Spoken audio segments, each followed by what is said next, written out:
explicar un poquito en qué consiste, cuáles son las facultades de la Corte, un montón de cuestiones, ¿no? Teníamos bastantes elementos que analizar, pero Ale, no sé si quieres hacer primero un pequeño resumen de lo que ha sido el proceso en las últimas semanas, el proceso que se ha vivido desde que Sudáfrica presentase esa denuncia. Si puedes dar un poquito en contexto. Bueno, claro, lo primero tenemos esos anuncios que se empezaron a dar poco después de la campaña de ataques de Israel sobre la Franja de Gaza, que derivó en esa invasión, que hemos ido viendo cómo paulatinamente se ha expandido del norte al sur.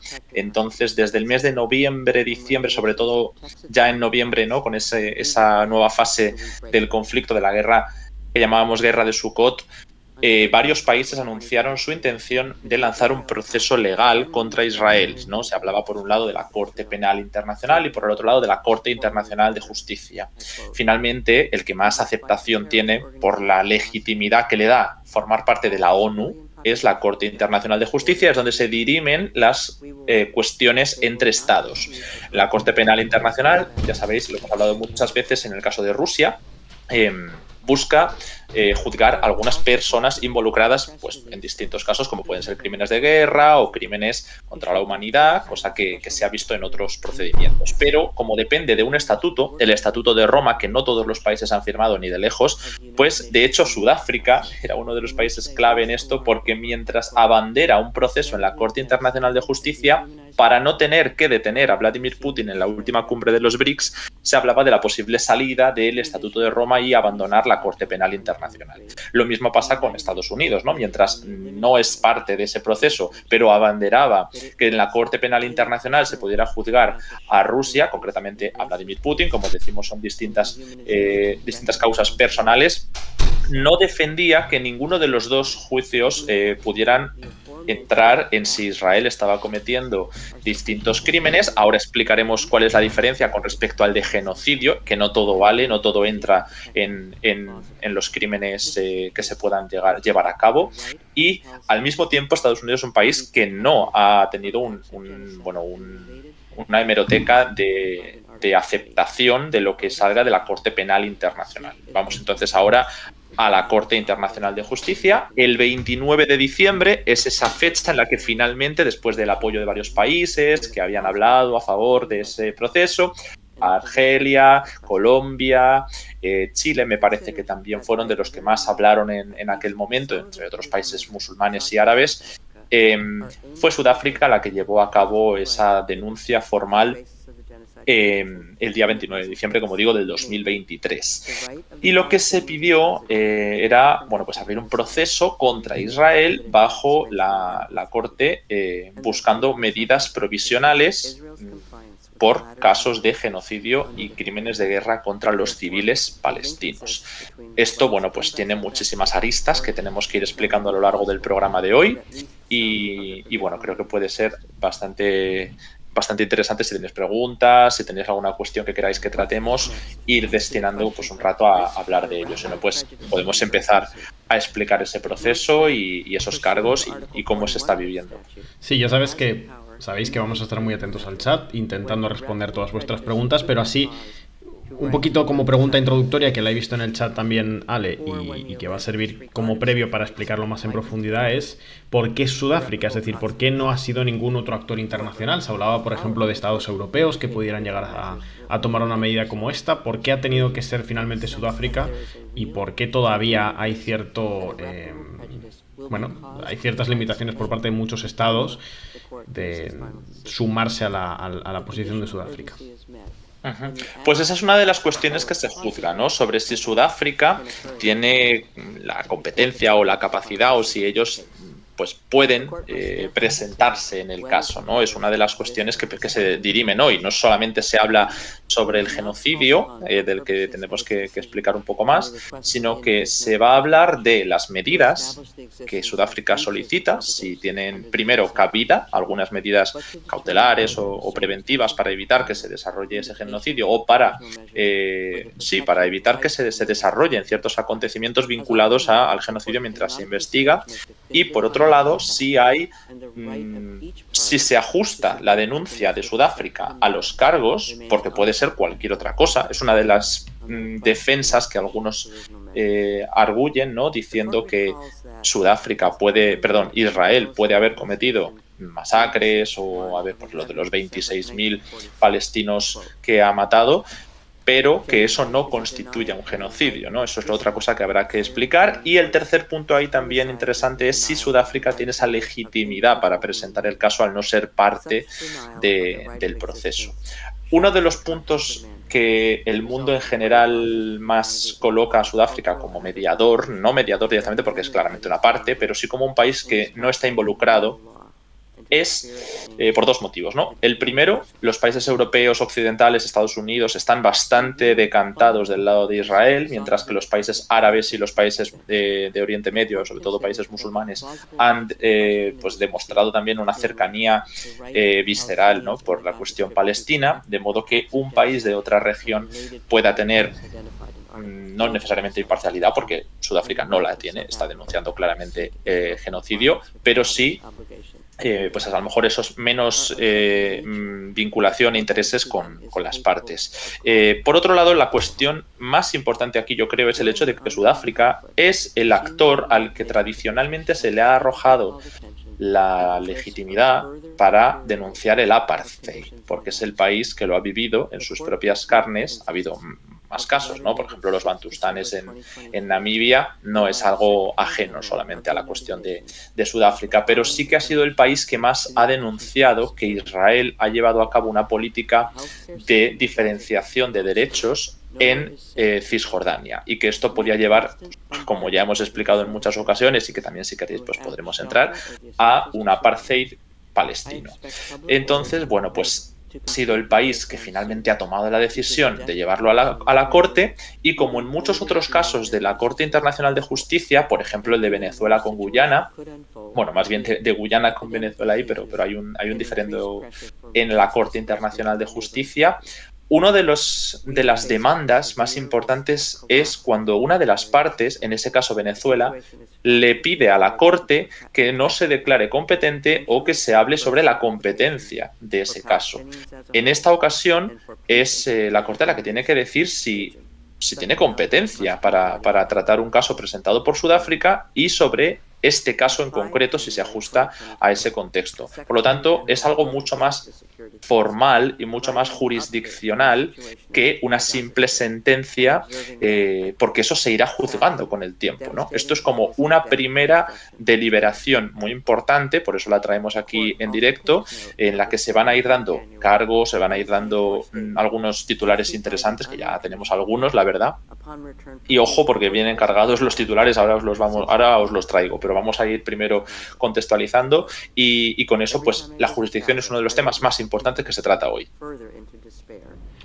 No sé si quieres de hecho ir con alguno de los titulares, Ale. De momento seguimos atentos al chat. Si no, también tenemos preguntas, porque bueno, quizá la pregunta más general de la que nos traen en el chat, porque nos da pie para poner algo de contexto, uno de los contextos más importantes que hay que poner hoy, evidentemente, que es que nos preguntaba Aitor, si se da la razón a Sudáfrica, ¿qué es lo que pasaría? Vale, son tantas cosas. Que se dé la razón a Sudáfrica ahora mismo implicaría medidas cautelares, y esas medidas son vinculantes, porque es un tribunal que está vinculado a la ONU, y ese tribunal ha sido aceptada la jurisdicción por los Estados miembros. Entonces, que se le dé la razón a Sudáfrica hoy implica que se va a lo mejor a hacer una recomendación de que se dé un alto el fuego, de que se tomen medidas para evitar un genocidio, porque se pueda ver plausible o no el hecho de que se esté cometiendo este acto, y lo voy a explicar rápidamente ya por no seguir dejándolo para más adelante. Lo que se juzga no es si se está matando a palestinos, no se juzgan crímenes de guerra y no se juzgan crímenes contra la humanidad.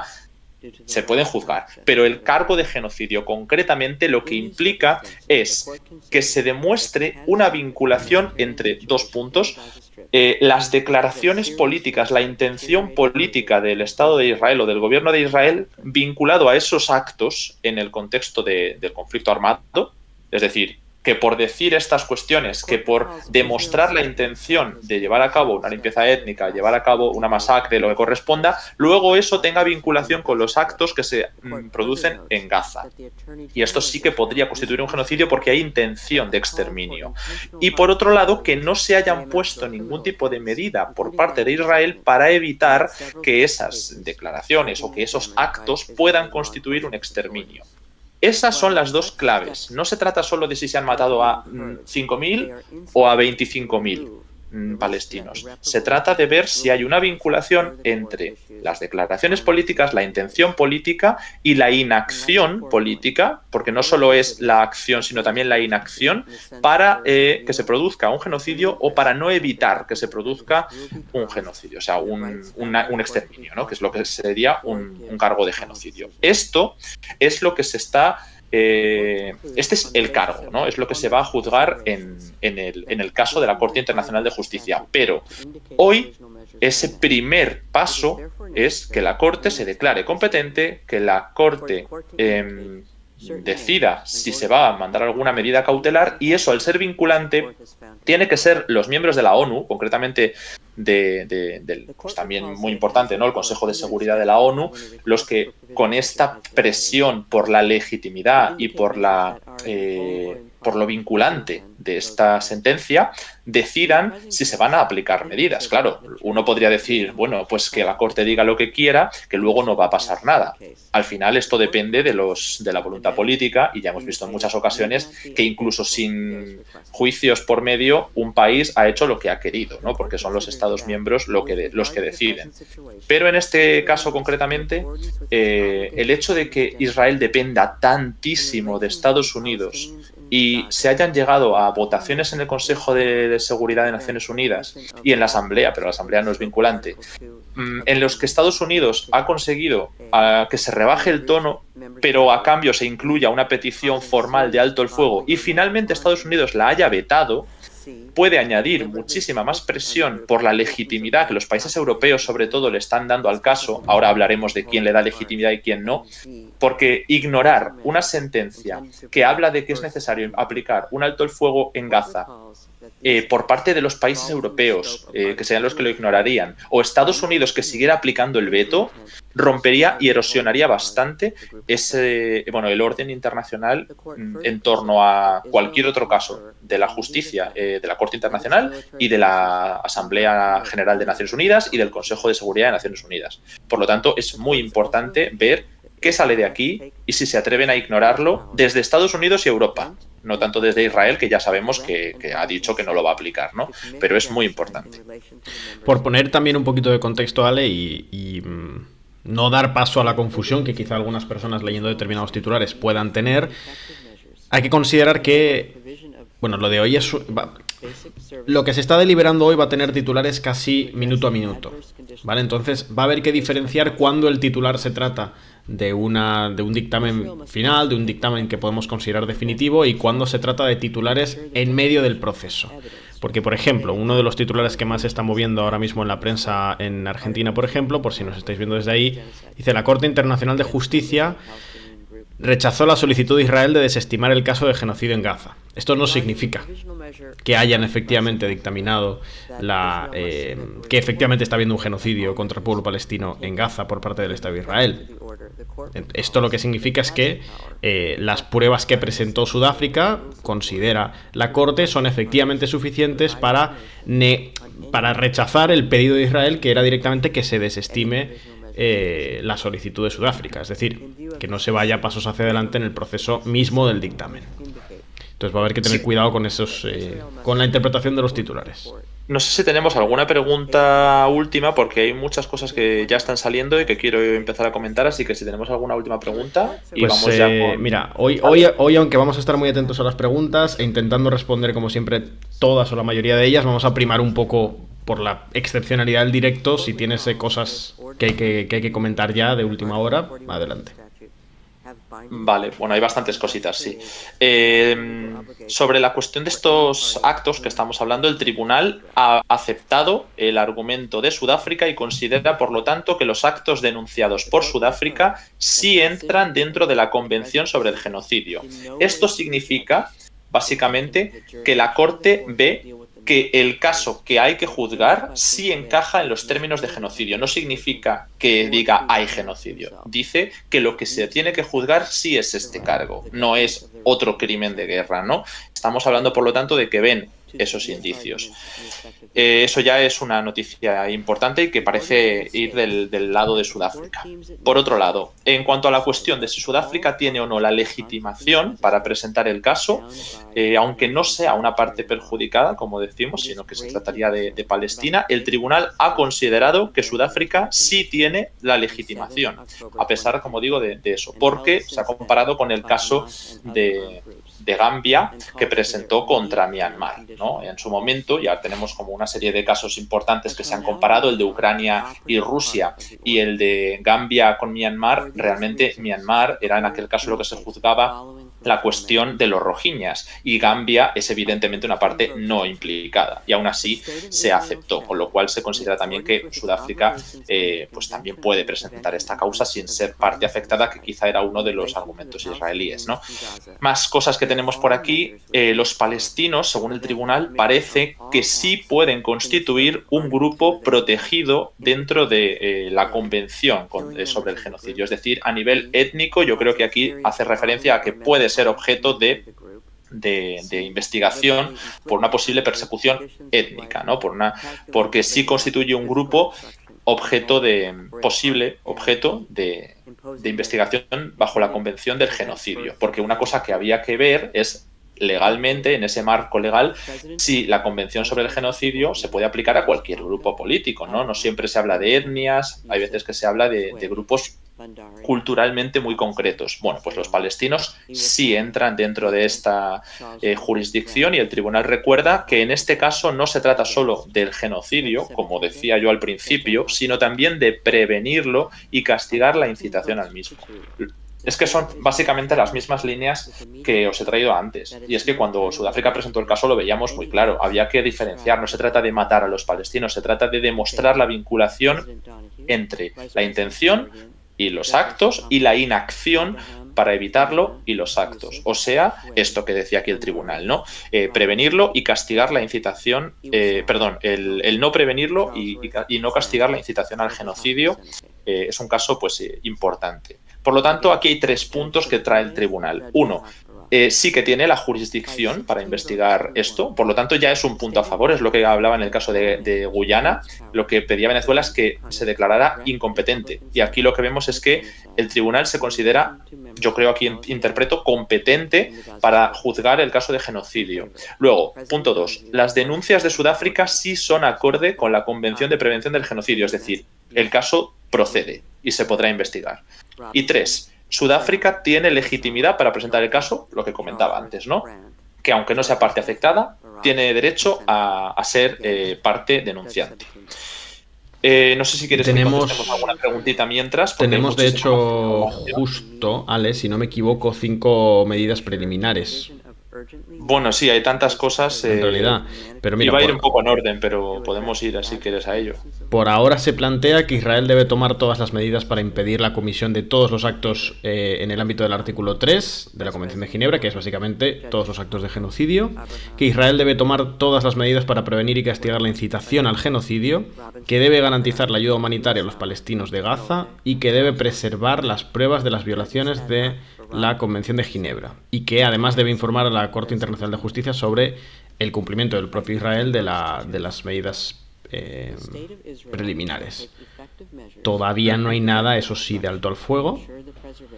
Bueno, vamos a ir siguiéndolo. Nos llegan noticias prácticamente minuto a minuto. Vamos a hacer, si quieres, una pequeña pausa para el chat. Vale. Bueno, antes, eso sí, agradecerle que llevamos media hora, no hemos agradecido todavía y ha habido alguna que otra sub. Por ejemplo, tenemos la suscripción de Alberto, que se ha suscrito al principio del directo, lo recuerdo, estamos todavía en la pantalla de carga. 2 meses con nosotros, con Prime. Lo mismo exactamente que Paul, que también se ha suscrito al principio del directo. Tenemos también la suscripción de Chuchi al principio. bueno, hace un ratito con Prime, y de Siso también, que se suscribe por primera vez en el nivel 1. Muchas gracias a todos y recordad que con Prime son totalmente gratuitas las suscripciones. Vamos a ir siguiéndolo de cerca, eso sí. Ya sabéis que nos podéis ayudar. Tenemos esa beta de subs, que estamos únicamente a 3 ya, por si queréis darnos el apoyo por el trabajo que estamos haciendo. Ya sabéis que no solemos abrir directo a estas horas. Nosotros estamos en directo generalmente a las 9 de la noche, pero bueno, pues cuando pasan cosas como esta, intentamos abrir directo aunque sea fuera de hora, porque es importante hacer el seguimiento y poder contaros lo que va pasando y además analizarlo mientras sucede. Así que nada, bienvenidos a los más de 400 personas que estamos aquí. Gracias por estar siguiendo todo esto con nosotros. Y vamos a ir con preguntas. Vale, ¿qué preguntas tenemos? Sí, pues por ejemplo María nos dice: se supone que todos los países miembros tienen obligación de denunciar para prevenir un genocidio. ¿Eso no es ya suficiente para legitimar a Sudáfrica? Se pregunta María. Y también pregunta Alex, por ejemplo: en el caso de una condena por genocidio, ¿otros órganos de la ONU como la Asamblea y organismos autónomos podrían tomar medidas contra Israel? Ese es el famoso efecto dominó, ¿no?, del que tanto se ha hablado, de terceras organizaciones que pudieran reaccionar a lo que hoy dictamine la Corte. Vale, pues es un poco lo que comentaba, que finalmente había un debate sobre si Sudáfrica podía o no, y sí, efectivamente, sí que tiene ese derecho como parte de este organismo de Naciones Unidas a denunciar un genocidio que está ocurriendo en otro lado, a pesar de que, como dicen algunos, pues no es parte, ¿no? Entonces tiene que ser la parte la que lo denuncie, pero es bastante complicado cuando ni siquiera Palestina tiene un asiento reconocido de manera clara, ¿no?, en Naciones Unidas, sino que se les hablaba en algunos organismos como la UNESCO o un asiento de observador, ¿no?, para la autoridad palestina. Entonces, pues evidentemente lo tiene que presentar otro. Y la otra cuestión sobre los terceros que lo puedan llevar a cabo es lo que comentaba también al principio, ¿no?, que es muy importante por eso, porque esto va a meter una presión a los países europeos y a occidentales en general, sobre todo a Estados Unidos, de que al haber un veredicto vinculante con unas medidas provisionales que se deben aplicar y que, claro, los países miembros de la ONU, incluido Israel, han reconocido su jurisdicción. Entonces, debería, si es competente y aplica unas medidas provisionales, ser vinculante su aplicación. Por lo tanto, el Consejo de Seguridad de Naciones Unidas sí podría desarrollar algún tipo de forma de aplicarlo. La cuestión es qué se quiere hacer.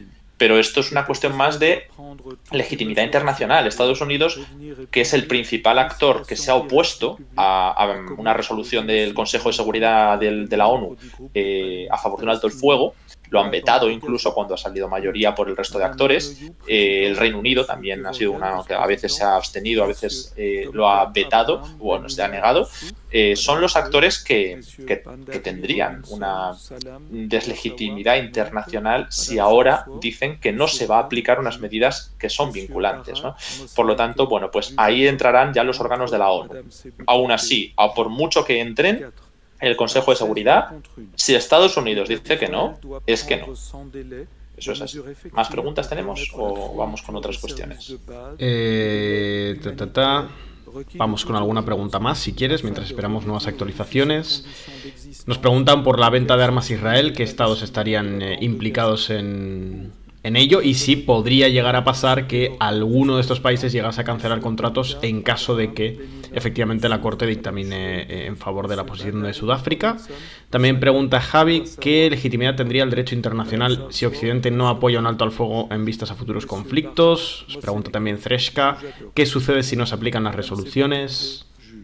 Nos preguntan anticipadamente que qué países qué países no reconocerían la sentencia de la Corte si efectivamente se confirma la posición de Sudáfrica. Tenemos varias preguntas ahora. Cuestiones, sí. Se me olvida todo siempre. Vale, sobre la venta de armas, sí, muchísimos países que vende desde Occidente sobre todo armas a Israel sin ningún tipo de problema. De hecho, ahora mismo se acababa de anunciar un nuevo paquete que Estados Unidos estaría intentando llevar adelante, que no sé si lo tengo por aquí, pero se anunció hace muy poquito. Sí, aquí está.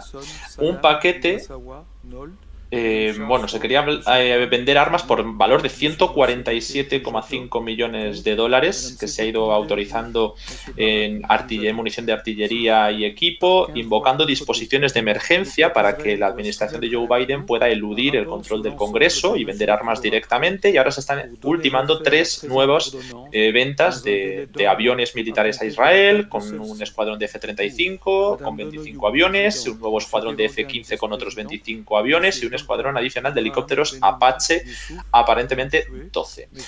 Además de toda esta adquisición de aviones y helicópteros, Israel también ha acelerado la adquisición de diversos tipos de municiones aéreas. Y ahí la Fuerza Aérea de Israel necesita, es verdad, tanto para reponer los arsenales que ha estado utilizando en Gaza como para preparar una posible guerra con Hezbollah en Líbano. O sea, todas estas cosas las están anunciando, ahora mismo se están promoviendo hoy, o sea, estos días se está promoviendo. Y además Alemania, Reino Unido, otros países han tenido un papel enorme también en la venta de armas. De hecho, que si hay algún tipo de condena por la cuestión del genocidio, de todos estos países no es que se van a ver sancionados directamente, porque ya sabemos, ¿no?, cómo es esto, que ya respondo a la otra pregunta, la legalidad internacional está totalmente erosionada, pero puede verse aún más erosionada en el momento en el que se ignore estas medidas que se quieran aplicar, ¿no? Ahora iremos con ellas. El tema es que se supone que los países que participan apoyando un genocidio también son corresponsables. Así que, pues, no sé si alguno de ellos decidirá parar en su apoyo inquebrantable a Israel, pero también respondiendo a otra de las preguntas, los que sí que han declarado que están en contra de la aplicación de la petición de Sudáfrica contra Israel en la Corte Internacional de Justicia, independientemente de lo que salga, que no creo que lo vayan a aceptar. Aquí tenemos a Estados Unidos y al propio Israel, por supuesto, pero también a Hungría, Alemania, Austria, República Checa, que son los 4 más vehementes de la Unión Europea. Aquí, fíjate, coinciden un poco, porque Austria, Alemania, pues es una visión que viene más por cuestiones históricas, República Checa, y concretamente Hungría tiene su gobierno una relación súper buena con la del gobierno de Netanyahu. Además, está Reino Unido, por supuesto, es uno de los actores más vinculados a Estados Unidos y a la OTAN. Y en América Latina creo que tenemos a Paraguay y a Guatemala. Me parece que son los 2 países que se han negado o han rechazado esta causa en la Corte Internacional de Justicia contra Israel. Por otro lado, hay países que, aunque no necesariamente apoyan a Sudáfrica, porque no lo apoyan, han mostrado una neutralidad supuesta en la cual dicen que hay voces que critican a Sudáfrica o voces que están a favor de Israel, muchas, y otras que dicen que respetarán lo que diga la Corte. Y ya está. Diga lo que digas. Diga que sí o que no. Claro, aquí ya entra el hecho de que hay división en Europa, porque estamos hablando de países como Francia, España, Finlandia, Dinamarca o Luxemburgo. Todos estos países, si acaba saliendo una resolución a favor de que hay genocidio, probablemente tengan que acabar asumiéndola. Y esto no significa que vayan a romper con Israel, porque no lo van a hacer ni los países árabes, presumiblemente por lo que se está filtrando.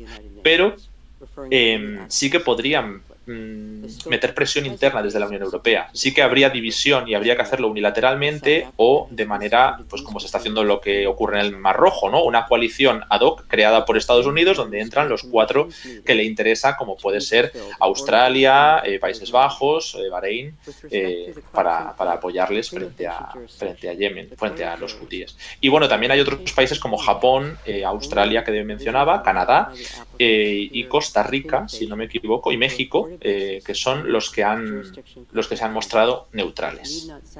No sé si he respondido todas las preguntas, pero al menos 2 o 3 sí. Creo que sí, la verdad que te he tirado unas cuantas de golpe. No sé si ahora mismo hay un receso en la corte, me parece. No estoy seguro, porque como no lo estoy pudiendo escuchar bien... O sea, no importa porque tenemos muchísimas noticias. Pero o sea, sí, que no en cualquier caso yo creo que ahora va a haber que actualizar un poquito. De hecho... He visto una pregunta también puede que ser nos que hablaba la emisión haya terminado. Sí, dime. Sobre la nacionalidad de los jueces, que también puede ser muy interesante ahora que hablaba de países. Y por lo que he visto, hay ahora mismo, la tengo por aquí la lista, un panel de 17 jueces de varios países, que son Australia, Brasil, China, Francia, Alemania, India, Jamaica, Japón, Líbano, Marruecos, Rusia, Eslovaquia, Somalia, Uganda, Estados Unidos y luego hay uno ad hoc, ¿no?, para Israel y otro para Sudáfrica, para que haya una variedad sustancial en la nacionalidad de los jueces de la Corte Internacional de Justicia. Esto es lo que he podido ver. Y claro, yo de hecho ya he visto en el pasado críticas muy fuertes desde Israel contra los miembros de, por ejemplo, de Somalia y de Uganda. Me parece que hubo críticas contra un tercero que ahora mismo no recuerdo, pero desde luego contra estos dos ha habido. Bueno, porque los consideraban hasta vinculados a Hamás, ¿no? Se ha llegado a decir de todo con respecto a la corte. Bueno, si me confirma, me parece que efectivamente se ha levantado la sesión. Vamos a intentar cambiar ahora Vale, sí. lo que proyectamos. Vale, vamos a poner ahí el mapa de nuestra cobertura por ahora. Pues tenemos muchísimas cosas que traeros de lo que ha pasado en la corte, así que... Hay que hacer, de hecho, un resumen importante. Bueno, gracias a todos los que estáis aquí, más de 500 personas aquí en directo con nosotros, bienvenidos a todos. Si sois veteranos, pues bueno, ya sabéis que solemos emitir a las 9 y ahora pues excepcionalmente por lo que está ocurriendo y por el seguimiento que le queremos dar, pues estamos excepcionalmente a esta hora. Y si sois nuevos, porque por horarios quizás no soléis ver los directos de Descifra, pues bienvenidos a todos, ya sabéis, lo mismo os digo, solemos abrir directo a las 9 de la noche y... pues ya sabéis que Descifrando la Guerra es un medio, un proyecto de análisis internacional totalmente independiente que puede contaros todo lo que pasa en el mundo con total independencia, precisamente porque no depende ni de estados, ni de entidades internacionales, ni de partidos políticos, ni de empresas, sino única y exclusivamente de vosotros que decidís apoyarnos, algunos de vosotros, económicamente aquí en el canal de Twitch, que veis que nos falta solo una suscripción para esos 710, así que si alguien se anima a dar una suscripción o con Prime, que es gratuita, o de las normales, o a regalar una sub, pues nos ayudará enormemente porque nos facilitará llegar a ese primer objetivo del bloque. También podéis donar bits, bueno, cualquier forma de apoyarnos es buena. Y si no, por cierto, recordad que tenemos aquí abierto este QR, el cual podéis escanear y os lleva directamente al apartado de suscripciones de la página web. Allí vais a encontrar la forma de apoyarnos económicamente también, de aportar vuestro granito de arena, pero al mismo tiempo también de obtener vosotros alguna que otra ventaja exclusiva por ese apoyo que nos dais en la página web. Básicamente, si os suscribís a alguno de los planes, si escaneáis vais a ver cuáles son, y si no, bueno, pues simplemente poniendo descifrandolaguerra.es y entrando al apartado de suscripciones los vais a ver. Encontraréis ventajas como los artículos exclusivos, vais a encontrar también la newsletter semanal que os llega todos los fines de semana a vuestro correo electrónico, contándoos todo lo que pasa en las distintas regiones del mundo sin pasar por los filtros de los algoritmos de las redes sociales. Y además podréis acceder en el plan premium a los seminarios en los que ofrecemos pues estos análisis que hacemos aquí, pero mucho más profundos, como por ejemplo el que empieza ya, en realidad el lunes, dentro de 3 días, de nuestra compañera Andrea, en el que vamos a hablar, nos va a contar un poquito en profundidad, o un mucho en profundidad en realidad, sobre la región del Sahel, que tan de cerca hemos seguido aquí en el canal de Twitch y en el resto de espacios de Descifrando la Guerra por la importancia estratégica que tiene y por los muchos movimientos, sobre todo políticos, que ha habido en esa región en varios de los países. Vamos a entenderlo en mayor profundidad con ese seminario. Y bueno, pues eso es nada, si nos queréis dar apoyo aquí en Twitch, pues hemos llegado de hecho a esa meta gracias a la suscripción con Prime. Primero de Antela hace unos minutos, también de M. Diagos y de Siso, y esta última, la que ya nos ha hecho llegar, que ha sido de José, al que le agradecemos a todos, os agradecemos enormemente el apoyo. Ya sabéis lo que siempre decimos, que con Prime es gratuito, es decir, si estás suscrito a Amazon Prime, si pagas mensualmente la suscripción en la plataforma de Amazon Prime, te está incluido en ese pack una suscripción gratuita a cualquier canal de Twitch. Y aunque sea gratis, apoyas ese canal económicamente. La vas a encontrar si le das a suscribirse dentro de ahí a la pestañita de Prime y simplemente vinculando tu cuenta de Amazon Prime con la de Twitch. Nos ayudas un montón y a ti te sale gratis. Y si no, simplemente también nos ayudas un montón si al menos sigues al canal de Twitch de Descifrando la Guerra. Eso sí que es gratis en todos los casos, en cualquier contexto, para todas las personas, y nos veáis desde donde nos veáis. Simplemente le das al botoncito de seguir, le das también a la campanita, porque así te va a notificar cada vez que abramos directo, que ya sabes que es a las 9 de la noche, pero en momentos como este, como hoy sí que merece mucho la pena recordarlo, pues si ya nos seguías y ya tenías marcada la campanita, te habrá notificado en el móvil, en la tablet o donde sea, y habrás podido entrar a ver el directo. Gracias, por cierto, a Frenetic por esos 3 meses y a Elías, que se suscribe efectivamente con Prime por primera vez con nosotros. Muchísimas gracias, y solo recordaros ya para terminar que si te suscribes con Prime o si te habías suscrito anteriormente con Prime, lo único malo de esa suscripción es que las renovaciones no son automáticas. Es decir, cada mes tienes que venir y volver a darnos esa suscripción de manera manual, dándole otra vez a suscribirse y otra vez a Prime y otra vez vinculando la cuenta. Sigue siendo gratis todos los meses, pero hay que hacer ese trámite. Así que si te suscribiste hace un tiempo, comprueba que sigues suscrito con Prime, porque si se te ha pasado el mes y no has renovado, pues ya no lo estás y ya no nos estás dando ese apoyo. Y vamos ahora sí con preguntas y también, Ale, con actualizaciones que tengamos que hacer ahora ya después del cierre de la sesión. Pues muchas gracias a todos, actualizamos la meta y además, como ya hay mucha gente nueva que ha llegado, que nos pregunta por resúmenes y bueno, pues hemos estado respondiendo preguntas hasta ahora, por supuesto vamos a seguir respondiéndolas. Hay muchísimas noticias que os queríamos traer y con esto creo que se va a saber de qué estábamos hablando en la Corte Internacional de Justicia. Los 3 puntos de los que se hablaba. Primero, estamos hablando de las medidas provisionales, estábamos hablando de esa primera deliberación de estos jueces que hemos estado comentando en la Corte Internacional de Justicia para debatir si pueden y si tienen la competencia para juzgar esto, ¿no? Por un lado han dicho que sí, que tienen jurisdicción, que la Corte Internacional tiene jurisdicción para investigar si hay un genocidio. Por otro lado, que las denuncias de Sudáfrica sí que encajan en la Convención para la Prevención del Genocidio, con lo cual es ese crimen el que se va a investigar y no otros, o sea que sí que podría constituirse, puede haber indicios, ahora entraremos en la letra pequeña para verlo. 3, que Sudáfrica sí es legítimo como actor para presentar el caso, a pesar de no ser parte implicada, y bueno, pues todo esto ha venido junto con una vinculación del tribunal de que no se trata solo del genocidio, sino de la prevención y el castigo por la incitación al mismo. Es decir, la vinculación política y la intención del exterminio vinculado con los actos que ocurren en el terreno. Además, también se ha dicho que los palestinos sí constituyen un grupo de interés para investigar, es decir, que pueden ser objeto como grupo de cargos bajo la Convención del Genocidio, ¿no? Es decir, que encaja como un grupo que puede ser objeto de genocidio. Habría que investigar ahora si eso está ocurriendo con esa vinculación.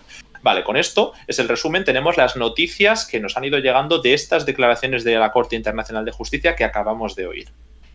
Lo primero es acudir un poco a lo que ha presentado Sudáfrica durante estas semanas desde finales de noviembre. Se ha intentado traer las propias declaraciones de los políticos, ¿no?, de Israel, porque es tan transparente, como lo hemos dicho muchas veces, su intención y cómo, si se quiere demostrar la vinculación entre la intención de exterminio y lo que ocurre en el terreno, pues lo que hay que traer es quién es el decisor, esos políticos. ¿Qué declaraciones están haciendo? Porque esas declaraciones son las que van a demostrarnos si se está haciendo un llamamiento al exterminio, si se está haciendo un llamamiento a la limpieza étnica por la fuerza, es decir, un posible genocidio. Y esto es interesante porque la Corte ha empezado a mencionar algunas citas de las que ha presentado Sudáfrica, que por lo que pude ver en el documento eran extensísimas, o sea, era prácticamente coger el hilo de Descifrando la Guerra, ¿no?, con todas las declaraciones de todos los perfiles políticos que hemos ido recopilando desde el principio y presentarlo a un tribunal. Prácticamente era eso, porque vemos declaraciones de todos los políticos. La Corte Internacional de Justicia, por lo tanto, ha tomado nota de una serie de declaraciones realizadas por altos funcionarios israelíes, incluyendo al ministro de Defensa, Yoav Gallant, que hablaba sobre el asedio total que se debe realizar en Gaza, dejarles sin combustible, sin alimentos, sin electricidad, y en la declaración sobre la liberación de todas las restricciones, es decir, cuando se le hablaba de quitar las restricciones, hablaba de que se trataba de una lucha contra animales humanos, ¿no? Nos acordamos de esa deshumanización que veíamos al principio del conflicto y por el cual varios ministros, la Corte ha señalado a Yoav Gallant, el de defensa, señalaban que era necesario castigar a la población civil porque ellos mismos tendrían que oponerse a Hamás y como no se están oponiendo a Hamás, pues ellos merecen estar en una situación sin alimentos, sin combustibles, sin electricidad y sin estas condiciones humanas mínimas. Por un lado, que sí que pueden constituir también un cargo de genocidio, ¿no? Porque si se está privando, bueno, no de genocidio, pero sí de otros crímenes de guerra, perdón. Porque lo hemos debatido muchas veces. Cuando se hace un castigo colectivo a una población civil que no vaya solo a matarles, eso puede constituir un crimen de guerra. Y por otro lado, el hecho de que se deshumanice a estas personas sí puede aportar al cargo de genocidio de cara a pues, que haya una intención de exterminarlos, ¿no? Porque son animales humanos, como dice Yoav Galant. Luego también tenemos comentarios de Herzog, el presidente de Israel, que hablaba de que no hay civiles no implicados. Esto, por ejemplo, la Corte lo ha utilizado igual que la segunda parte de lo de Yoav Galant, señalando que esos civiles, como son parte de Hamás y su operación iba destinada a destruir a Hamás, pues son objetivos legítimos. Claro, si estás señalando que 2 millones de civiles son objetivos legítimos porque no hay civiles no implicados, esto significa que estás proponiendo un exterminio de todos los 2 millones. Y esto encaja con otros ministros que hemos visto que directamente han dicho que se debe marchar la población palestina a otros países. Se ha hablado de Congo, se ha hablado de una isla artificial, que nos lo preguntabais en el chat, se ha hablado de muchas cosas, de mandarlos a Europa, a Escocia, a los países que estuvieran a favor de los palestinos. En cualquier caso, cuando se está diciendo que el objetivo es eliminar a Hamás y los civiles son Hamás, ahí ya no estás hablándome de limpieza étnica, me estás hablando de exterminio, porque estás proponiendo eliminar a esos civiles. Por otro lado, tenemos más comentarios de otros ministros y de líderes del gobierno de Israel, concretamente estamos hablando de Israel Katz, que es el ministro de Exteriores, además creo que es el nuevo porque justo se acababa de marchar Eli Cohen por cuestiones de transición dentro de la coalición de gobierno y dijo también lo mismo, ¿no? Ni una gota de agua, todas estas cuestiones iban en dirección al corte de los suministros a los civiles. La Corte Internacional de Justicia, por lo tanto, ha declarado que el caso de Sudáfrica es plausible. Esto es una afirmación gordísima.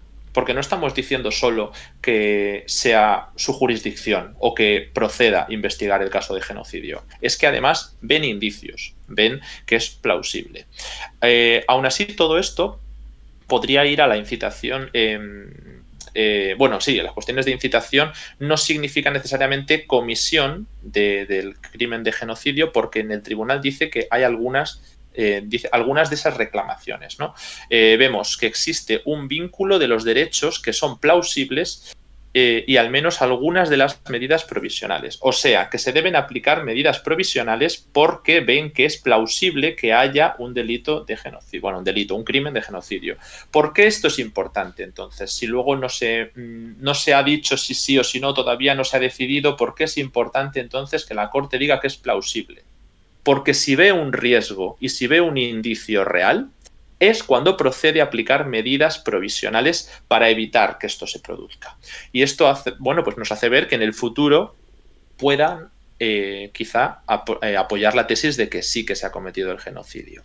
Por ahora eso no lo ha dicho. Lo que sí ha dicho es que como hay riesgo real, como es plausible, pues se tiene que aplicar una medida provisional. Como una medida cautelar, ¿no? Cuando en un caso judicial hay un riesgo de que haya, por ejemplo, una fuga, ¿no? Pues se accede a la prisión provisional, ¿no? Este tipo de cosas.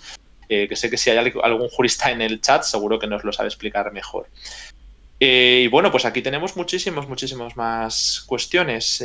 No sé, vamos, por ejemplo, a repasar las medidas cautelares y, bueno, provisionales. Y ahora vamos otra vez a repasar más comentarios si queréis, pero por ir al grano del asunto y luego con preguntas. Decía que Israel debe tomar las medidas necesarias para impedir la comisión de todos los actos contemplados en los artículos 2A, B, C y D de la Convención sobre el Genocidio. Cuando hablamos, por tanto, del artículo 2 antes, que creo que dijimos 3, ese artículo 2 implica, por lo tanto, todos los actos de genocidio tienen que llevar a cabo una medida provisional para evitar que se produzca. Entonces, no está diciendo que haya un genocidio, pero sí está diciendo que Israel debe tomar medidas para evitar que se produzcan todos estos casos contemplados. Además, se deben tomar todas las medidas para prevenir y castigar la incitación al genocidio. Esto es diferente. No es solo que se deba evitar la comisión de los actos de genocidio según el artículo 2, sino que además también se debe evitar la promoción o que se deben poner medidas para prevenir y castigar la incitación. Lo que explicábamos al principio. No solo son los crímenes, también es la intención política. Y lo que se está señalando aquí no es a los militares, se está señalando a los políticos. Quizá la primera medida va destinada a los militares, ¿no? Señalando que se deben tomar esas medidas para evitar los actos de la Convención del Genocidio. Y por otro lado, a los políticos porque se deben poner medidas para prevenir la incitación y castigar la incitación al genocidio. Pero la cuestión aquí es que me parece imposible, ¿no?, que Israel por su propia mano decida castigar la incitación cuando estamos viendo que lo que se ha presentado a la Corte es palabras del ministro de Defensa, del presidente del país, de otros ministros, del ministro de Exteriores, y en nuestro hilo hemos seguido todas las cuestiones que se han dicho, ¿no? Hemos hablado de todo tipo de ministros, hasta la ministra de los Derechos de la Mujer. Hemos visto al ministro de Patrimonio, que de hecho la última noticia que tenemos publicada en Descifrando de la Guerra sobre él en Twitter ha sido como ayer mismo volvía a llamar a lanzar una bomba nuclear sobre Gaza. Y que esto, pues que el único motivo quizá para no hacerlo era que pudiera tener repercusiones también sobre el territorio israelí. Entonces, esta medida provisional a mí me parece que va a ser la primera en ser ignorada. Por otro lado, Israel debe garantizar la ayuda humanitaria a los palestinos. Esta medida provisional es muy interesante porque durante estos últimos días ya se han anticipado. Lo que hemos visto ha sido dos procesos. Uno, una mediación con Qatar para que se puedan llevar, por ejemplo, medicinas a través de la negociación con Hamas. La frontera, esta es la otra cuestión, está controlada por Israel, pero el paso de Rafah, que es el único que está abierto, realmente Egipto y Gaza son los dos que deberían gestionarlo, pero lo está gestionando también por Israel. La cuestión entonces es que aunque Israel ha dado luz verde a que se manden ayudas, a camiones de ayuda humanitaria, está habiendo protestas supuestamente espontáneas en algunos puntos que están bloqueando gran parte de la ayuda humanitaria que se iba a enviar a Gaza. En distintos puntos vemos, ¿no? Claro, cuando ocurre esto, nos está dejando ver que se está derivando a la sociedad civil parte de la responsabilidad por el bloqueo de la ayuda humanitaria. Y esto pues indica que el gobierno de Israel pues no tiene tampoco la menor intención de evitar, como digo, por inacción, que se bloquee la ayuda humanitaria. Vale, tenemos más medidas provisionales. Israel debe preservar las pruebas de las violaciones de esta Convención del Genocidio, de manera que se pueda investigar, que no haya una forma de torpedear la investigación. Y por otro lado, Israel debe informar a la Corte Internacional de Justicia sobre su cumplimiento de las medidas provisionales. Estas dos últimas cuestiones son como las más vacías, ¿no? Porque es como Israel nos tiene que informar de lo que vaya a hacer e Israel, para prevenir, Israel debe guardar las pruebas. Es como Israel debe comprometerse con este veredicto, ¿no? Pero luego pues tampoco será muy relevante. Así que hay como 3 puntos de esas 5 medidas que son más tangibles, ¿no? Uno es que se pongan medidas para evitar los actos de la Convención del Genocidio. 2, que se tomen medidas para castigar esa incitación al genocidio. Y 3, que se dé ayuda humanitaria. Son un poco las más importantes. Y luego vamos con más declaraciones de la Corte, mientras, si quieres, tenemos preguntas, comentarios, suscripciones. Sí, mira, una muy rápida que nos ponen encima de la mesa por si quieres profundizar un poquito, que nos pregunta Aran Luna, dice, ¿cómo es posible que Rafah no lo maneje Egipto si es territorio egipcio? A ver, sí, pero la zona en la que el punto fronterizo, claro, Egipto podría perfectamente tomarlo si ellos quisieran, tomar el control del paso fronterizo. Egipto, igual que Jordania, son países que hace tiempo que normalizaron las relaciones con Israel de manera bueno, en los acuerdos por el fin de sus sucesivas guerras, pero no han desarrollado unos lazos estrechos. La relación de Egipto con Israel se lleva más a cabo para mediar con la cuestión palestina, pero no hay una relación directa muy fuerte. De hecho, esto llama la atención porque el caso de que Emiratos Árabes sí en su normalización había llevado a cabo una política real de relaciones con Israel y ahora parece ser, por lo que están filtrando algunos altos cargos de Emiratos Árabes, que se plantean tomar una relación más como la de Egipto y Jordania. Es decir, que así de verdad esto continúa en el tiempo, van a tener que rebajar la fuerza de sus lazos. Egipto, por lo tanto, recordaréis, al principio del conflicto ofrecía el que se organizara la ayuda humanitaria que llegaba desde todos puntos, desde el mes de octubre, yo creo que ya ocurría esto, a través de Rafah. Pero claro, si Israel lo bombardea, Israel lo bloquea o Israel hace cualquier tipo de acto como hacía en el mes de octubre y de noviembre, Egipto lo podía tomar como una agresión y actuar o no hacerlo, y decidió escalar mucho la retórica pero no intervenir. Así que pues geográficamente sí podría hacer más, desde luego. Vamos a ver alguna pregunta más. Gracias, por cierto, a Pali por esa suscripción aquí en el canal, ya solo a 2 de ese nuevo objetivo de 715. Por cierto, encontráis las redes sociales nuestras ahí en el chat. Las hemos puesto con ese Nightbot que solemos usar. La vamos a volver a poner. Lo digo porque todos estos hilos de los que hablamos, en los que vamos actualizando no solo las cuestiones de Gaza, sino sí de todo el mundo, pues lo vais a encontrar sobre todo en nuestra cuenta de Twitter, pero también en Telegram. Vale, voy a subir un poquito arriba para ver alguna pregunta, y si no, Ale, no sé si quieres actualizar algo.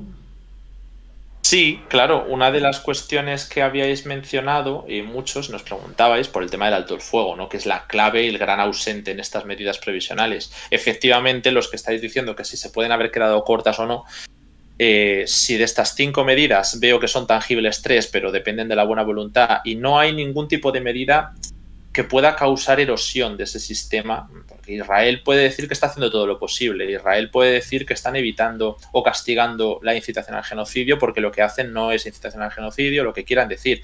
Israel puede decir que sí que se está mandando ayuda humanitaria, pero lo que no puede decir, si hubiera habido, como decís en el chat, una medida provisional sobre el alto el fuego, es que se están negando a aplicar el alto el fuego, porque eso es muy visible, ¿no? Es todavía más claro. Ellos, si realizan una masacre, pueden decir que no era un genocidio y que por lo tanto no lo están llevando a cabo bajo los cargos de la Convención del Genocidio, ¿no? De ese artículo 2. Pero la Corte no ha hablado de alto el fuego.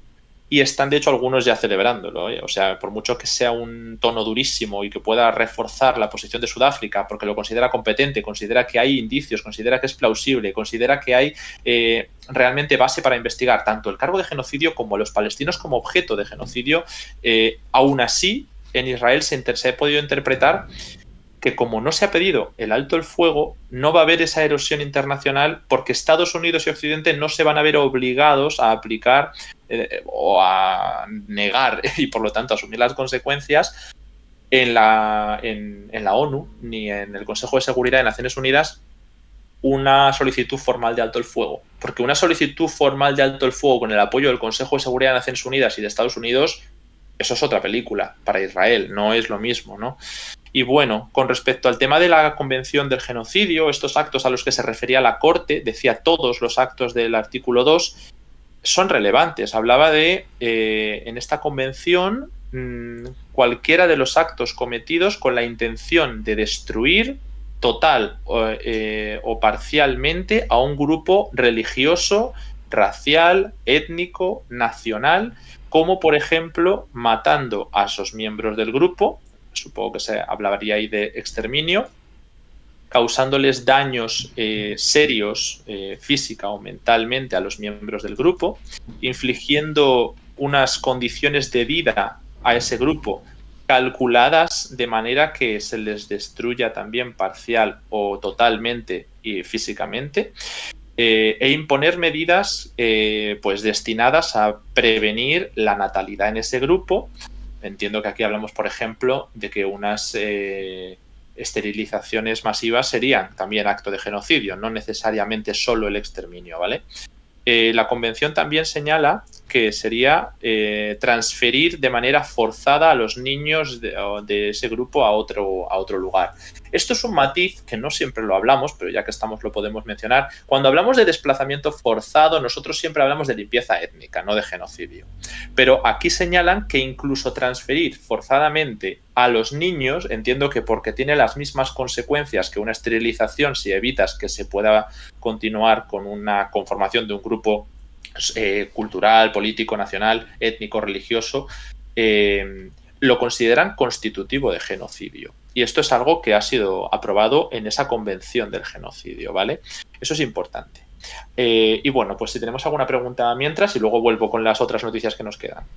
Nos comparan este caso con la cuestión de Nagorno-Karabaj. También no sé si podemos analizarlo en ese sentido. Y también, a ver que actualice un poquito más, ¿qué países van a apoyar la iniciativa de Sudáfrica en caso de que se acepte su postura por parte de la Corte? Un Vale, poquito vuelven las preguntas, vale, pero es pues normal, mira, porque llevamos más de una hora, o sea que... te los contesto un poco. Nosotros lo hemos publicado con todas las letras, que además se nos ha criticado mucho porque pues Azerbaiyán también tiene unas redes de intereses bastante amplias en Europa y, pues bueno, hay ciertas cosas que no se pueden decir como con Ucrania, ¿no? No es el contexto adecuado. Nosotros lo hemos publicado directamente hablando de limpieza étnica en Nagorno-Karabaj. Y eran 120.000 personas en Nagorno-Karabaj que se les forzó a desplazarse. Eso, para mí, y para todo el equipo de Descifrando la Guerra, que hemos llegado como a ese consenso, es una limpieza étnica. Claro, si a esas personas se les aplica cualquiera de las medidas que están en la Convención del Genocidio, podría constituir un genocidio porque se quiere eliminar total o parcialmente a ese grupo, mientras que en esa limpieza étnica lo que se hace es desplazarlos. Ese grupo sigue existiendo y va a poder seguir reproduciéndose además, porque no hay ese componente de los últimos 2 puntos de la Convención del Genocidio, pero ha perdido sus tierras. Ha perdido al menos las tierras donde ha vivido estos últimos años, ¿no? No entro en el debate de si históricamente estaban unos primero o estaban los otros primero, o si se aplica el derecho histórico o el de autodeterminación, que es un debate amplísimo. Entonces, lo de Nagorno-Karabaj no es lo mismo, porque a los palestinos se les querría hacer una limpieza étnica desde algunos sectores del gobierno israelí, pero no se estaba hablando de exterminio en el caso de Azerbaiyán. Y además no se ha hecho el desplazamiento en Gaza. Lo que se ha hecho en Gaza es desplazarlos internamente, que es lo que denunciaba la UNRWA, ¿no? La Organización de Refugiados de Naciones Unidas. La otra pregunta era ¿qué países apoyarían a Sudáfrica en caso de que se le diera la razón? Todavía está esto pendiente, ¿no? Porque, como digo, lo que se ha hecho ha sido un anuncio de medidas provisionales y juzgar si son competentes para juzgar este caso, valga la redundancia, y para juzgar, bueno, pues este cargo concreto. Vale, pues son, por lo último que tengo yo, la última noticia que tengo yo, son ya 125 países los que se han mostrado a favor, mientras que los que mencioné antes, que eran críticos, pues eran 9 y neutrales son 10 más o menos, ¿no? Más o menos, porque nosotros en nuestro hilo, en el que os explicábamos que a finales de diciembre se presentaba el caso, empezamos a anunciar uno a uno los apoyos que iba recibiendo Sudáfrica. Claro, hemos dejado de publicarlos porque son 125. Seguramente haya más y algunos gobiernos pueden no estar del todo reconocidos. Lo que me interesa también es que hay diversidad en los 3 campos, en el que está a favor de Sudáfrica, en el que está a favor de Israel y en el que es neutral, porque hay algunos países que habían participado también, habían intervenido en el caso de Ucrania contra Rusia, otros en el caso de Gambia contra Myanmar y otros en ambos. Y esto está distribuido en los 3 campos. En los 3 campos ha habido países que han entrado en todos los casos. Y luego, además, hay algunos que de los que han dicho que apoyarán a Sudáfrica o que apoyan activamente a Sudáfrica contra Israel, además han decidido intervenir en el caso, hablando, ¿no? Que serían concretamente, estos sí que los voy a mencionar porque no son tantos, Jordania, y Bangladesh, junto con Sudáfrica, ¿no? Luego, además, los que han señalado, a pesar de que están a favor del caso, que es una cuestión un poco más rara, que Israel no debería ser acusado de genocidio. Y este es Irlanda, porque Irlanda ha mantenido una posición muy extraña, ¿no? Que han tenido que matizarse internamente, apoyan a Sudáfrica, pero no creen que haya un genocidio, o al menos ha habido esa diversidad. Y luego los que sí han hablado abiertamente de que hay un genocidio antes de que se dé el veredicto y que aún así, eso, apoyan que se juzgue. Aquí ya entra una amalgama de países entre los que se centraban los de Oriente Medio y los de América Latina, que ya os hemos traído en otras ocasiones, que si yo no me equivoco, porque tampoco quiero meter la pata, pero bueno, me perdonáis, aparte de Jordania y Bangladesh que participaban, estaba también Turquía, Pakistán, Irán, Venezuela, Namibia, Malasia, Colombia, San Vicente Granadinas y Cuba. Bueno, y por supuesto, pues la Autoridad Palestina. Y bueno, pues estos son los más importantes a favor. Luego han intervenido también en el caso Alemania e Israel. Israel, por supuesto, va para defenderse y Alemania para defender a Israel. El resto, hay algunos países que dicen que Israel no ha cometido genocidio. Por ejemplo, todos los que han sido críticos menos Hungría han dicho que Israel no ha cometido genocidio. Y Francia, a pesar de ser neutral, también ha dicho que Israel no ha cometido genocidio. Esos son todos los países. Puedo entrar en muchos más detalles, pero creo que no tenemos tampoco tanto tiempo para ir país por país. Tenéis en el hilo también de Twitter una buena descripción de todos los comentarios que ha ido habiendo. Vale, vamos con alguna pregunta más, Ale. Mira, pues por ejemplo nos piden si podemos profundizar en la posición alemana con respecto a Israel. Si podemos ir un poquito más en profundidad con ese tema, porque es bastante curiosa y bastante reseñable, sobre todo desde que ocurrió el 7 de octubre, desde el ataque del 7 de octubre. Alemania es un país que, igual que Reino Unido, eran los dos países europeos que más estaban llevando la voz cantante para defender a Israel. Los dos decían que Israel, y además han insistido muchísimo, tenía derecho a la autodefensa. Tenían derecho a defenderse de los ataques de Hamas y compraban la retórica a niveles bastante grandes, ¿no? Se ha llegado incluso a criticar a Greta Thunberg, fijaos el nivel de los verdes alemanes, por ejemplo, porque ella estaba a favor de un alto el fuego. O sea, ya no estamos hablando de si hay genocidio o no hay genocidio. En Alemania el nivel es tal que se ha llegado a proponer en Sajonia-Anhalt, por ejemplo, que para conseguir la nacionalidad tengas que defender formalmente el derecho a existir de Israel, es decir, el sionismo. No estoy hablando de supremacismo judío, estoy hablando de que tienes que ser sionista. Están planteándose exigir ser sionista para poder tener esa nacionalidad en Sajonia-Anhalt. Pero si vamos a otros casos, estamos viendo cómo Annalena Baerbock o no sé si fue Habeck, alguno de los líderes verdes y por supuesto también de otras ramas de la política alemana, aquí hay bastante más consenso, hasta en sitios de izquierda y de derecha se puede llegar a ver. No es que estuvieran hablando de genocidio, estaban hablando de que ni siquiera era algo deseable ahora mismo un alto el fuego, de que se oponían a un alto el fuego inmediato, de que un alto el fuego no es la solución. Y esto lo han dicho Reino Unido y Alemania. Ahora se han matizado estas últimas semanas algunas palabras. Reino Unido es que ha llegado incluso a implicarse militarmente en defender a los que, bueno, a Israel con estos ataques en Yemen, por ejemplo, ¿no? Pero al final lo de Yemen no está vinculado con las dinámicas internas de Yemen, ¿eh? Por mucho que haya habido algún hutí que diga que les han ofrecido el reconocimiento como gobierno y lo han rechazado, esto está vinculado con Gaza. Y Reino Unido ha participado para atacarlo.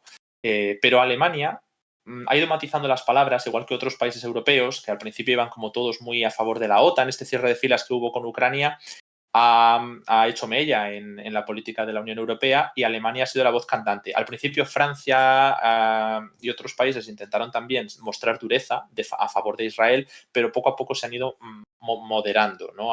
Se han abierto a la neutralidad, a aceptar el fallo de la Corte Internacional de Justicia. Por ejemplo, recientemente David Cameron, el ministro de Exteriores y ex primer ministro de Reino Unido, ya hablaba de que ahora sí es un buen momento para una pausa en los combates de Gaza. que pueda haber un alto el fuego y es que esto encaja también con la última negociación en la que a través de Qatar se quería proponer que se liberasen a todos los rehenes de Gaza a cambio de liberación de palestinos presos en Israel, que es una cosa que lleva diciendo Hamás mucho tiempo, pero que Israel se negaba porque demostraba que el objetivo no era salvar a los rehenes, ya que incluso ha llegado a matar a los rehenes desarmados cuando se ha ido con banderas blancas, ¿no? Entonces nos demuestra que el interés iba más por lo de destruir a Hamás y sus capacidades, y justo vinculado a que todos los civiles podían ser simpatizantes de Hamás, eran objetivos legítimos, pues tiene bastante más que ver con una limpieza étnica, con una colonización, y si finalmente se declara tal como un genocidio, que con una destrucción de capacidades de Hamás solo, o pues con una liberación de rehenes. Así que esto el Reino Unido lo ha empezado a modificar un poco, y por otro lado hemos visto ahora unas declaraciones de Finlandia que también han ido cambiando en este sentido. Ha dicho que ahora que la población civil de Gaza necesita un alto el fuego humanitario inmediato. Por lo tanto, todo esto ya empieza a venir en una ventana de oportunidad en la que Qatar acerca posturas, aunque Israel ha acusado a Qatar de torpedearlo, pero parece ser que ahora sí es más posible que se haga ese intercambio de rehenes por prisioneros y, por lo tanto, a la comunidad internacional le encaje un poco más un alto el fuego. Aún así, en Alemania siguen sin defender esta postura muy clara, ¿no? Pero sí que empieza a abrirse un poco la ventana de oportunidades para que se apueste por un alto el fuego también desde estos países más pro-israelíes. De hecho, mira, me ha hecho lo de Finlandia, por cerrar solo, dice: el tiempo de la autodefensa en Israel ha terminado. O sea, todavía incluso países más neutrales compartían el derecho a la autodefensa y bueno, pues a defender, a que todo esto suponía una campaña de defensa de Israel frente a Hamás en Gaza. Bueno, muchas gracias a Hipati por esa sub con Prime y a Arane Luna por esa suscripción de regalo que han hecho que lleguemos a este nuevo objetivo que nos habíamos marcado para esta segunda parte del directo de hoy. Muchísimas gracias por el apoyo. El resto ya sabéis que podéis apoyarnos aquí en Twitch, en la página web, en el QR que veis aquí en mi recuadrito. Bueno, y que el hecho mismo de que estéis aquí ya nos ayuda un montón. Gracias por elegirnos para seguir un poquito y entender lo que está pasando.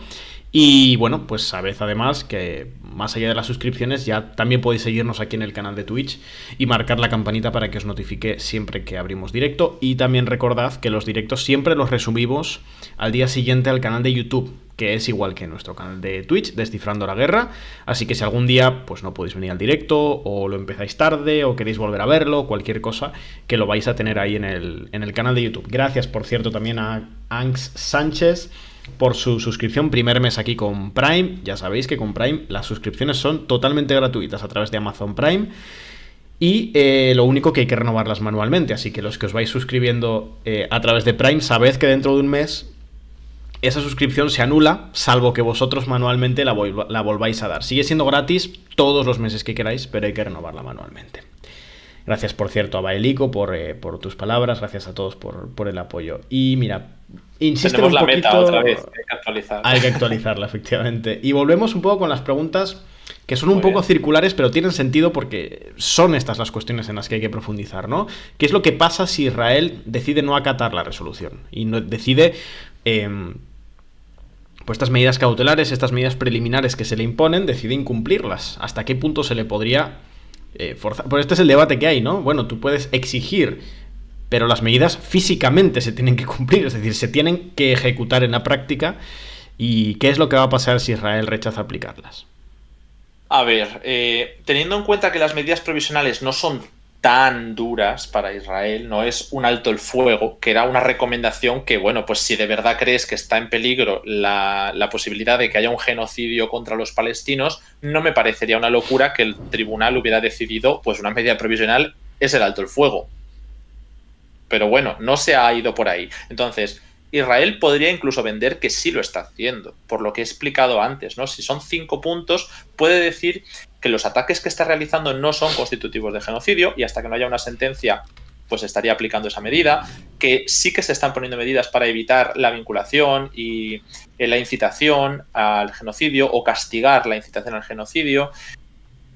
aunque realmente las declaraciones que están haciendo pues son, pues es que acaban de decir hace 2 días o un día que habría que mandar una bomba atómica sobre Gaza. Quiero decir, es que, bueno, pues depende de si hay un ánimo de exterminio sobre una población a nivel étnico, pero si ellos consideran que simplemente es porque todos son terroristas, entonces eso igual no constituye un exterminio étnico, ¿no? Pero la realidad es que, bueno, pues es un grupo étnico homogéneo, pero bueno, que si no hay intención no habría genocidio. Entonces, a eso se pueden agarrar para decir que todas estas declaraciones no son constitutivas de incitación al genocidio. Luego, que la ayuda humanitaria esté llegando, pues es verdad que se han abierto algunos canales más de comunicación para tal fin, pero pueden decir que simplemente es la población civil la que evita que esto ocurra. De hecho, han dado como vía libre algunos grupos que están organizando la colonización.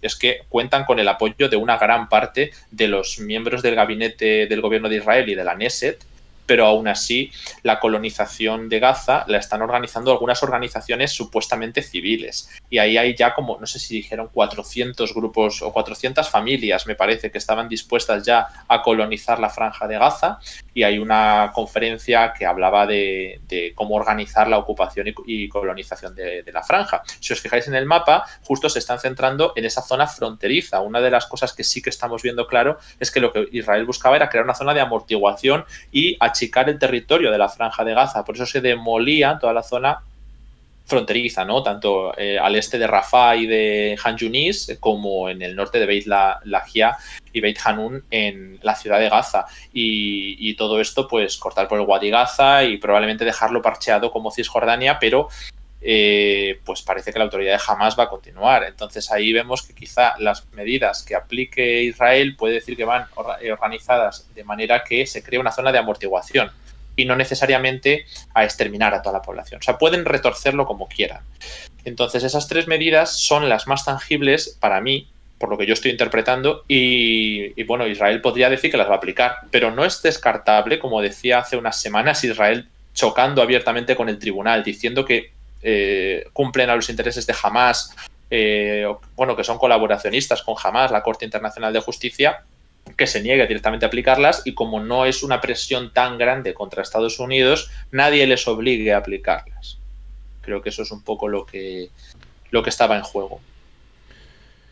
Vale, vamos a ver por aquí alguna pregunta más. Recordad que estamos intentando responder todo. ¿Creéis que esto nos pregunta Ainara? Creo, o Ainarita, creo que es Ainara. Perdonad si es una pregunta repetida, pero ¿creéis que esto va a suponer un cambio de postura en la política exterior de la Unión Europea? Qué importante debate este, ¿no? La posición de la Unión Europea, porque efectivamente si el dictamen es la condena por genocidio, la posición europea va a enfrentar muchas contradicciones. Para bien o para mal, la Unión Europea ha jugado la carta de los derechos humanos y del Partido Demócrata full, ¿no? Es decir, derechos humanos, no sé, valores occidentales, de democracia liberal y basado en unas normas que son las occidentales también.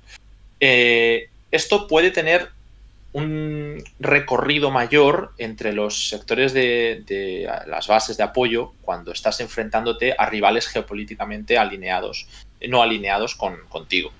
Pero ha chocado muchas veces cuando se trataba de hablar de Arabia Saudí, cuando se trataba de hablar de apoyar ciertas rebeliones yihadistas, todas estas cosas chocan mucho más con ese discurso. Pero aún así la Unión Europea no ha tenido ningún problema en vender que se trataba de libertad, democracia y otros factores, cuando evidentemente pues hemos visto qué ha pasado en Libia, hemos visto qué ha pasado en Afganistán y vale. Aún así se ha defendido. Entonces, no menospreciemos la capacidad de dar piruetas de la Unión Europea antes de tiempo. Es verdad que aquí cambia un poco porque Josep Borrell es una persona vinculada, pues, primero a España y segundo a los socialistas y demócratas, y no es una persona liberal tradicional. Ha tenido es un perfil que puede tener algo más de sensibilidad con esta cuestión, que no se malinterprete. Lo digo por las últimas declaraciones, ¿no? Josep Borrell ha afirmado que se debe imponer a Israel la solución de 2 estados. Imponer, ya no negociar. Borrell ha afirmado que Israel no quiere un Estado palestino, eso es una evidencia, porque lo ha dicho el propio gobierno de Israel, y que ha llegado a crear a Hamas con este propósito.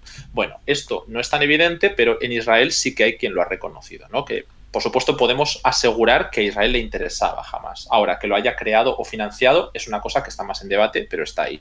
La Unión Europea ya está diciendo esto, pero la Unión Europea no es un ente, son 27 entes, son los estados, y los estados están muy divididos. Entonces, que la Unión Europea pueda asomar un poco más de sensibilidad en este caso que en otros, no significa que los estados vayan a permitir que en el Consejo Europeo, y además es que hay ahora elecciones nuevas, probablemente hasta puedan renovar la comisión poniendo a alguien que se adecue mucho más a la coyuntura geopolítica. Este hombre y esta comisión, von der Leyen sobre todo, podía cumplir con esta línea más en el contexto de Ucrania. Ha sido muy útil y ha dado un giro interesante, ¿no? Ha pasado de un eje franco-alemán a un eje mucho más vinculado con los intereses de la OTAN y de los países del este. Se ha tolerado ciertos comportamientos de algunos grupos de extrema derecha o que rompían con la legalidad europea en el este de Europa. Y ahora esto ya choca con los intereses de Estados Unidos en el momento en el que, si esto escala una guerra regional, la Unión Europea pretenda quedarse fuera. O sea, esto puede escalar. Las elecciones europeas de este año pueden arreglar eso. Los estados siguen siendo soberanos y Alemania sigue siendo un país muy importante para ello, y es que podría incluso arreglar alguna relación con Hungría en ese sentido, porque el problema es que está el tema de Ucrania, pero si no estuviera el tema de Ucrania, Hungría pasaría ahora mismo a ser como lo que pasaba con Polonia cuando había que apoyar a la OTAN y a Ucrania. Entonces, lo que diga la Unión Europea, bueno, pues tiene relevancia, pero no es ni lo que dicen los Estados miembros ni es lo que dice Estados Unidos. Bueno, Ale, pues no sé si te parece que vayamos con alguna última pregunta antes de ir cerrando el directo de hoy. Muy bien. Si no se nos echa el tiempo encima, bueno, ya cerca de 1 hora y media aquí en directo. Gracias a todos por haber estado. Solo 3 subs para ese último objetivo de hoy. A ver si cae ahora en esta última ronda de preguntas. Vamos a ver qué encuentro por aquí. O algún comentario. Sabemos cuál es la posición de España y su papel en esta guerra, y nos pregunta también por la venta de armas de España a Israel. Nos pregunta ambas cuestiones Warco. Sí, por eso decía también que Borrell al final no es que haya sido cercano solo a España, es que lo ha sido al gobierno actual de España. O sea, viene de un gobierno de Pedro Sánchez, que sigue siendo el primer ministro, bueno, le decimos presidente aquí, de España. Entonces, no es tan diferente la forma de entender esto, ¿no? Mientras en Francia han seguido manteniendo ese equilibrio, ¿no? De apoyamos a Israel, no se puede hablar de genocidio, pero bueno, es que si lo dice la Corte Internacional de Justicia, pues habrá que acatar, ¿no? España siempre ha ido bastante detrás de Francia y de Alemania en algunos sentidos. En este caso yo diría más Francia y Estados Unidos. El Reino Unido también, pero bueno, tiene más que ver con la postura de Francia. España, literalmente, hace unos días dijo el ministro Álvarez que siempre vamos a apoyar los veredictos de la Corte Internacional de Justicia y vamos a acatar cualquier decisión, pero no vamos a hablar antes de que se pronuncien. Esto tiene sentido con que España lo habíamos puesto en el lado neutral de los 3 que hemos señalado, donde había 125 en positivo. Seguramente haya cambiado un poco la cifra en estos días porque son datos del 22. Bueno, han pasado solo 4 días. El caso es que España y Francia están en este grupo neutral de gente que aceptará el veredicto de la Corte, pero aunque España intervino en el de Ucrania contra Rusia y Francia también lo ha hecho aparte de en el de Gambia con Myanmar, solo Francia ha hablado de que no hay genocidio o de que no se le debe acusar de genocidio. España no ha dicho nada. Al final en España hay, y lo podéis ver también socialmente, una sensibilidad mayor. A nivel político ha llegado a permear esa sensibilidad social. En Francia ha habido movilizaciones a favor de Palestina, pero se intentaron criminalizar, se intentó prohibir. En España no. En España no se han prohibido esas manifestaciones. En España, de hecho, hay sectores políticos vinculados a la izquierda que sí que defienden, ¿no?, a Palestina de manera mucho más clara que a otros muchos movimientos de resistencia de estas últimas décadas, la verdad. O sea, además contrasta muchísimo cómo se ha ignorado deliberadamente muchos movimientos de resistencia imperialista o cualquier otro punto de intervenciones armadas estas últimas décadas, diferencialmente con Palestina. Entonces, el hecho de que ahora mismo también se gobierne con un sector moderado de la izquierda que pueda haber permeado esa sensibilidad a favor de Palestina tiene algo que ver también, yo creo, con la postura de España. Porque por mucho que Álvarez y el PSOE dirijan de manera muy concreta, porque no se permea a las ramas de izquierda el Ministerio de Exteriores, recordad la crisis que hubo con Israel. Cuando Yone Belarra hizo esos comentarios, cuando se llamaba al boicot, cuando se hablaba de que podía haber un genocidio, cuando se hablaba de crímenes, Israel tuvo un conflicto con el Ministerio de Exteriores, aunque fuera dirigido por el PSOE. Entonces, desde luego, eso no ha ocurrido en Francia. Sí, eso nos vale como respuesta. Bueno, pues Ale, si te parece, no sé si podemos cerrar ya por aquí.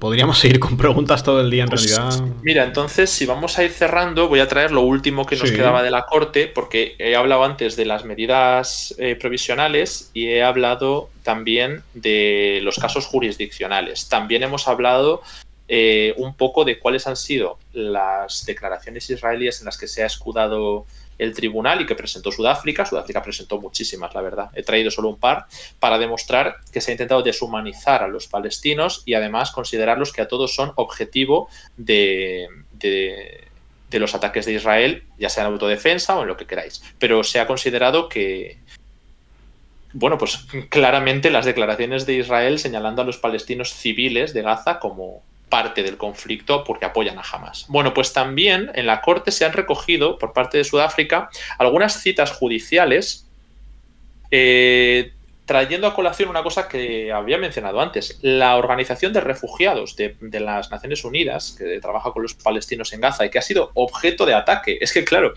si tú eres Israel y bombardeas a la Agencia de Refugiados de la ONU, ¿cómo no va la Agencia de Refugiados de la ONU a servir como prueba en la Corte Internacional de Justicia de la ONU en un caso en el que estás demostrando que se está atacando a civiles con una intención política, la que se está investigando, ¿no? La del genocidio? Entonces, esta organización de refugiados, la UNRWA, decía: los bombardeos continuados han provocado desplazamientos masivos. Es decir, una evidencia como es que hay desplazados internos, que es el trabajo de la Agencia de Refugiados. Sin embargo, con respecto a la cuestión vital, porque una limpieza étnica o un desplazamiento interno no es un genocidio, interviene el caso de que la ONU decía que Gaza se ha vuelto inhabitable y la Organización Mundial de la Salud que un 93% de la población se enfrenta a niveles de hambre sin precedentes, lo cual evidencia que hay un castigo colectivo contra los civiles. Esto sí puede constituir un crimen de guerra, de nuevo no necesariamente un genocidio, pero se demuestra que las declaraciones de que hay que atacar a los civiles o de que los civiles apoyan a Hamas y que el objetivo es destruir a Hamas, luego tienen una correspondencia en el terreno con las condiciones de vida de los civiles. Y lo demuestran agencias de la ONU. O sea, esa evidencia ya está, ¿no? O sea, no hay mucho que añadir ahí. Y por lo tanto, esto refuerza los indicios que tiene la Corte para investigar si puede esto luego derivar en un genocidio. Aquí es donde se entra el tema del perjuicio irreparable, ¿no? Una de las condiciones de esas medidas provisionales. Para poner una medida provisional, ves que es que hay un daño que puede ser irreparable para la comunidad palestina en la Franja de Gaza. Aquí se habla entonces de que si los derechos que se pretende proteger, es decir, los derechos de los palestinos, están plausiblemente en peligro, y lo dice la Corte Internacional de Justicia, el tribunal acepta el argumento de Sudáfrica y por eso se acude a la emisión de esas medidas provisionales. Los palestinos, como decíamos al principio, sí entran en ese grupo de protección como colectivo de acuerdo a la Convención sobre el Genocidio, y se ha hecho referencia a varios informes de Naciones Unidas al respecto. Y la Corte Internacional de Justicia ha dicho que los derechos plausibles en cuestión de los palestinos, el derecho a ser protegidos del genocidio, y el derecho de Sudáfrica a exigir el cumplimiento de Israel son de tal naturaleza que su perjuicio puede producir un daño irreparable. Y por último, sobre la cuestión de esa relación entre estos derechos plausibles que Sudáfrica pide que se proteja a los palestinos del genocidio y las medidas provisionales solicitadas, el tribunal ha considerado que existe un vínculo entre los derechos invocados y la necesidad de esas medidas pedidas por Sudáfrica. Con lo cual ha quedado muy demostrada la conexión entre la intención política y los indicios de ataques sobre civiles y la necesidad de imponer medidas para parar el daño irreparable, que según todo esto es literal, se está aduciendo a los civiles palestinos en Gaza. ¿Esto constituye un genocidio o no? Esto es lo que deben juzgar. Pero si ya se ha llegado al punto de que hay daño a los civiles y de que se debe investigar y de que la Corte es legítima y es responsable tanto de juzgar el caso como de juzgar, de ser competente para este actor, para Sudáfrica como denunciante y los palestinos como objeto del mismo cargo, pues lo sabremos cuando haya un veredicto. Ahora mismo lo que sí procedía, por lo tanto, era aplicar esas medidas provisionales y además, como digo, no han sido muy mal recibidas por un sector israelí, que esperaban muchos más problemas, como podía ser un alto el fuego y que esto erosionase la postura diplomática de Estados Unidos y de sus socios occidentales en Naciones Unidas. Esto ya sí que es todo lo que tenemos de la Corte, que lo hemos visto en directo y lo hemos podido traer por partes para no saturar demasiado y responder preguntas, pero creo que es bastante.